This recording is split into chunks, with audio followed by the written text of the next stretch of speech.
కూడా చూస్తూ ఉంటాము. అసలు వాస్తు అంటే ఏంటంటే మేము ఈ విషయాన్ని చెప్పాలనుకుంటున్నాను.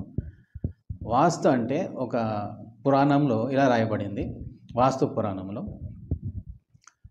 ఒక దేవుడు ఉంటాడు. ఆ దేవునికి ఒక కుమారుడు జన్మించడం జరుగుతుంది. ఆ కుమారుడు ఏం చేస్తాడంటే రాను రాను రాను పెద్దగా అయిపోతూ ఉంటాడు. అంటే ఆకాశం అంత ఎత్తుగా పెరుగుతూ ఉంటాడంట ఆ స్టోరీలో.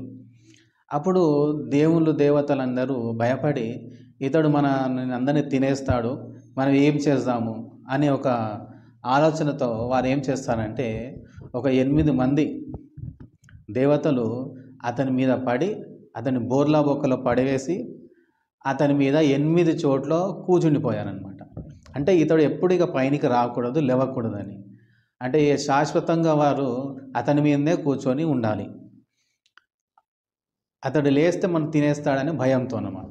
అయితే ఇప్పుడు ఈ 8 మంది 8 దిక్కులో ఉన్నాడు కనుక ఏ దిక్కులో అగ్ని ఉంది, ఏ దిక్కులో నీటి దేవుడు ఉన్నాడు, ఏ దిక్కులో వాయుదేవుడు ఉన్నాడు, ఇలా రకరకాల 8 మంది బట్టి ఈ దిక్కులో ఈయన ఉన్నాడు కాబట్టి ఈ దిక్కులో అగ్ని ఉంటే ఆయన దయ పొందుకుంటాము, ఈ దిక్కులో నీరు ఉంది కాబట్టి ఈ దిక్కులో మనం నీరు పెడితే ఈ నీటి దేవుని దయ పొందుకుంటాము, ఇలా అగ్ని వాయు ఇలా 8 మంది దేవతలు ఏ దిక్కులో అని రాయబడి ఉందో ఆ దిక్కులో దాని ప్రకారం వీరు చెప్తారనమాట వాస్తు.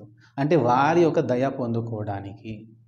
అయితే దేవుని బిడ్డలైన మనము వారి దయ పొందుకుందామా, లేకపోతే సృష్టికి భయపడకుండా సృష్టికర్తని మాత్రమే భయపడి సృష్టికర్తని ఆరాధిస్తూ మనము జీవిస్తామా అనేది మీ చేతుల్లో ఉంది. దేవుడి వాక్యం దీవించుగాక. ఆమేన్.